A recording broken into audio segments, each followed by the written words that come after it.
Hey everybody, I want to show you today how we paint hair on a person's chest. Not something you think about that often with portrait painting, is it? But it's a necessary thing. I'm working on this 8x10 portrait of the two young men here. And on this particular person on the right hand side, he has chest hair showing. And you might think, well, how do we approach that? Do we paint the individual hairs with a very, very thin brush?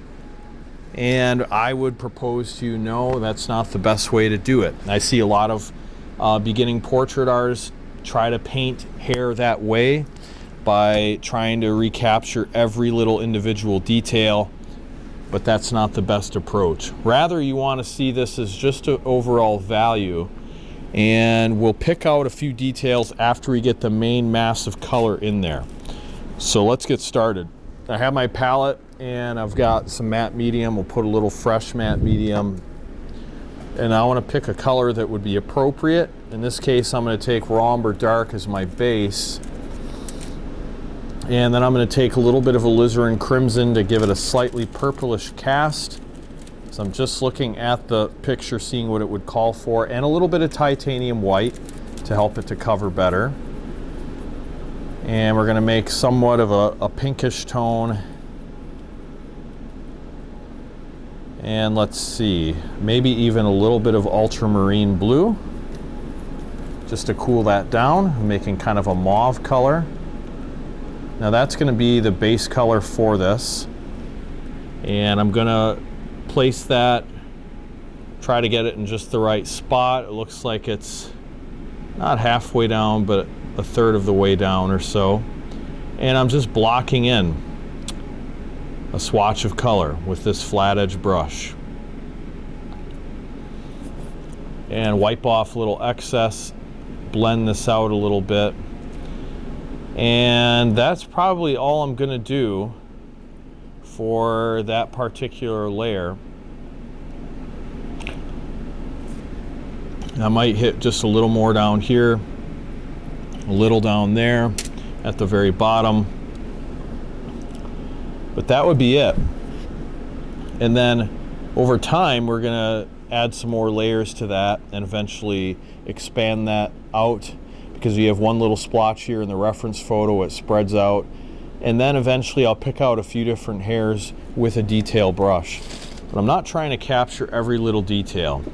Rather, it's just a simple way by using sections of color to imply detail rather than actually paint it. And by the way, we're doing the same technique for the man's beard, for the stubble on his face.